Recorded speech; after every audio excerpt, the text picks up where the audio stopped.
And we're just going to go with it. We're going to see what happens. And Anna said, do you want to do a show? I said, sure, let's do that. And I also am a mom.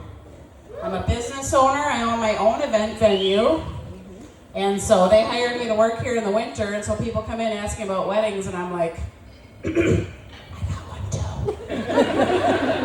No, I don't do that. I'm just kidding. I totally don't do that. I don't. Kinda.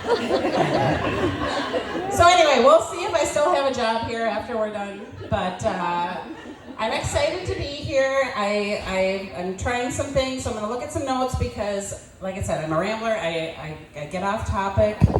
So we're going to try to stay on topic, but when it comes to poor decisions, I'm your poster girl.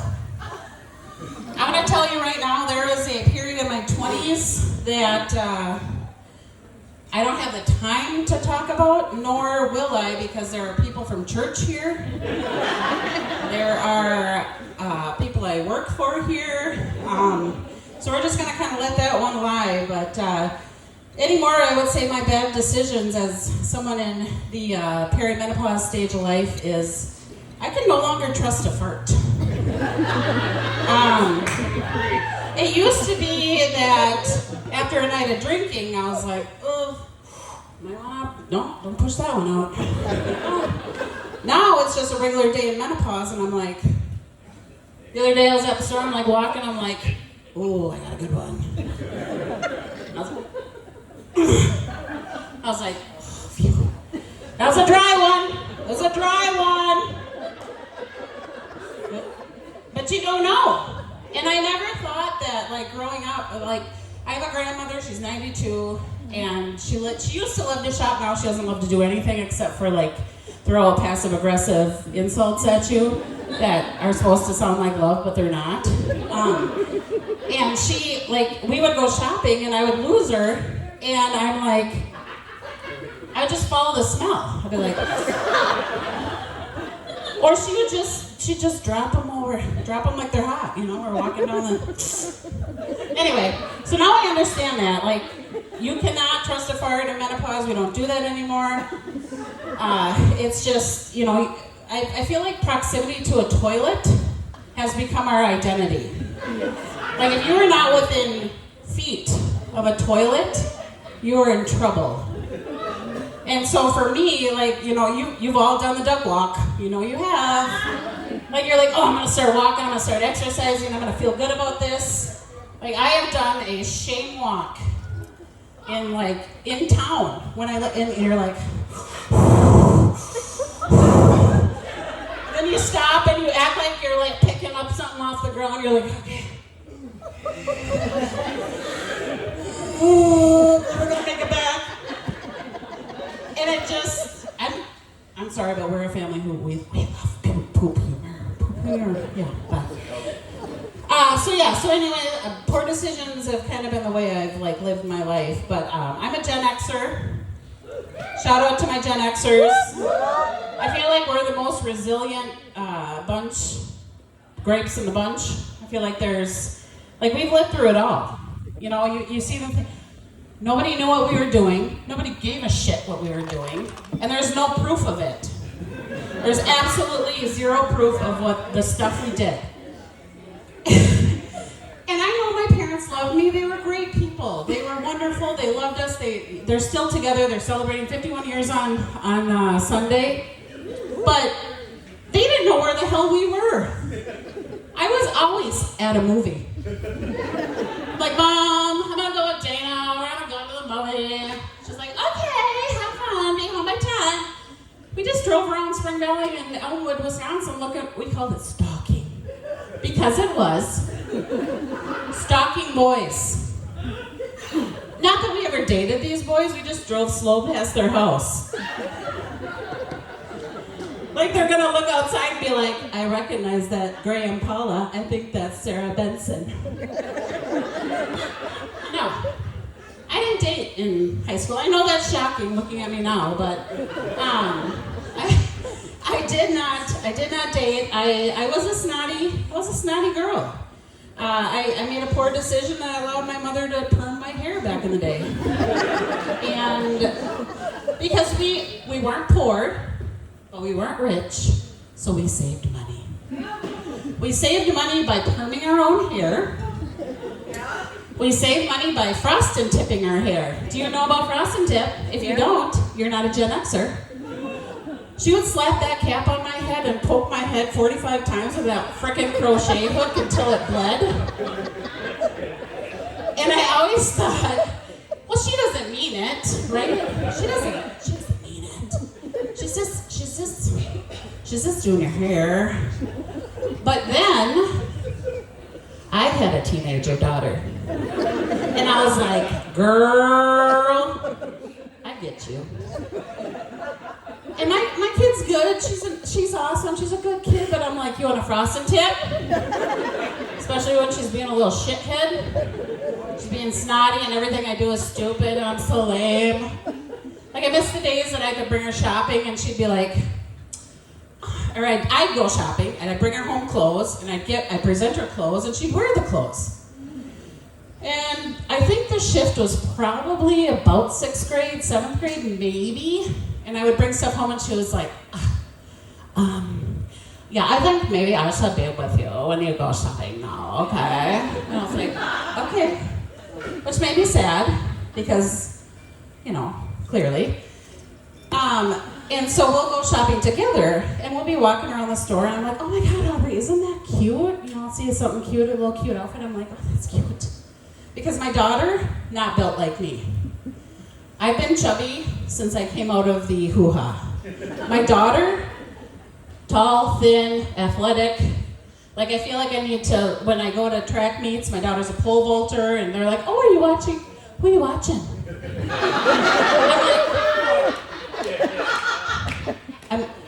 That's my daughter pole vaulting. They're like, oh. And I'm like, yeah. I know what you're thinking. I'm not a pole vaulter. Not a pole vaulter. Anyway, but we'll go shopping and I'll be like, oh my God, Aubrey, that is the cutest outfit. And she's like, for ya. For ya. And I'm like, yeah, that's what I meant for me. So I feel like being a mom is just like humbling yourself 24/7. Like how can you make me feel bad today? How can you rip apart my self-esteem that's never been full in my entire 49 years of life? I welcome it. I'm thankful for it. Thank you. Thank you very much, honey. But yeah, so we grew up very differently. My parents didn't jump in the car to drive me places. My mom said, remember Gerbeau jeans? Oh, I wanted a pair so bad. My mom's like, listen, you can get Gerbeau jeans, but you have to pay the difference between Zena's and Gerbeau's. I'll pay up to the Zena price, you have to pay the difference. Okay. Well, I wasn't, homie, don't play that. My grandfather had a pair of Gerbeau jeans, and I was like, he had a burgundy pair and it was like a gray pair. So I would wear these Gerbeau jeans, and I had my, and then you had to tuck in your shirt so you could see the tag, remember? Because people had to know that you were classy. They just couldn't guess it. They had to see it. So then you tuck it in, and you're like, look at that. It never dawned on me to be ashamed by the fact that I was wearing a 6'3", 200+ pound man's pants as a fucking teenager. I was like, that's no problem. It's no problem, and I was just glad to be wearing the pants. Wear the Gerbeaus. I also went through a phase of wearing my father's work shirts. I actually have a school picture, 9th grade school picture. Me wearing my dad was a machinist. Let me be clear, he wasn't an accountant. This was a machinist button-up collared shirt. But do not fear, I put a turtle brooch up at the neck. Just placed real nice, real feminine-like, real sexy. Give me a little Give me a little edge of femininity. I also thought that maybe this was a fever dream, but I've confirmed it with other GenX'ers. We went through a phase of wearing men's boxer shorts on the outside. I thought I dreamt that. I was like, wait a minute. Did we wear boxer shorts on the outside? I asked her, and she's like, yeah. I go, I knew it. We went through that, we did that, and I will say, like my dad was a tidy whities, right? We were a one bathroom family, so I knew far too much about my dad's under business than I should. But we were a tidy whities family, and so I had to buy new boxers, right? Because that's what you do. And then, but you wear them over like thermal underwear. Because leggings weren't a thing back then. You wear them over thermal underwear, and I don't know why I didn't have a boyfriend in school. It's honestly, I have no idea. I mean, I'm kind of starting to think that maybe I'm a lesbian. No, I don't. Nope, I drive a Kia. So I'm safe. But I will tell you that I will become a lavender lover to 3 of these girls over here. We have made a plan. We have planned it out. It's gonna happen.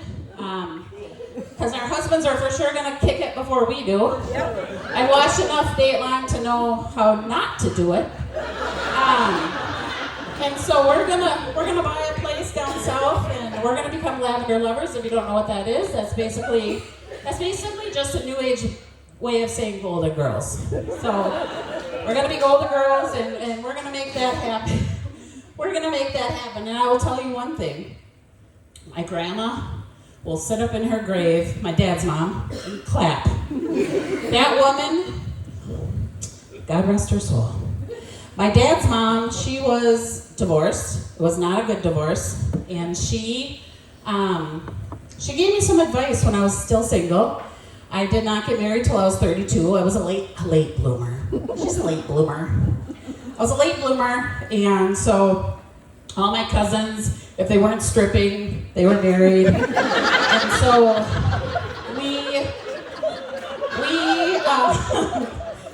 I want that to be like something I made up, but it's not. It's not. I'm sorry, but in fact, we were downtown Minneapolis, and we walked by said establishment, and I said, I had a couple of cousins that worked there. And then I look at my 13-year-old, I go, do you know what a stripper is? And he goes,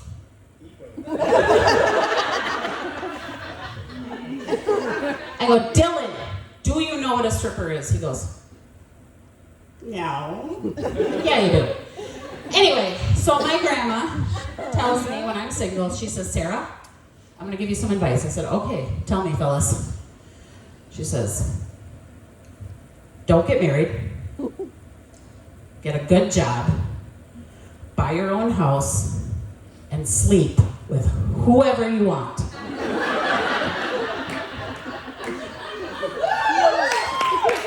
right, Phyllis!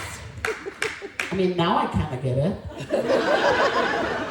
However, I was like, because all I wanted to be was married, right? I wanted to be married, I wanted to be a mom, I wanted to do all those things. So we got married in 2008, and we hired a videographer, which, by the way, as a wedding venue owner, I will tell you right now, videographers from 2008, not the same as 2026.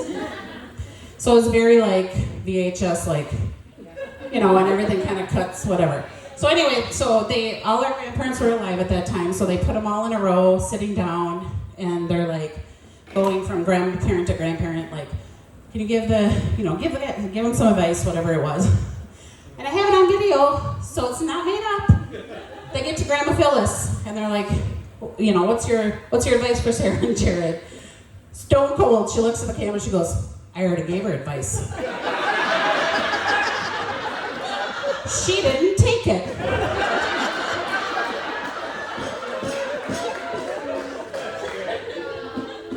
Yeah, so anyway, yeah, but you know, my husband and I, we are very different.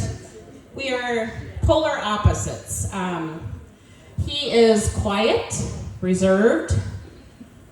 Nobody gets to see his body parts in our house, but it's a free-for-all for me.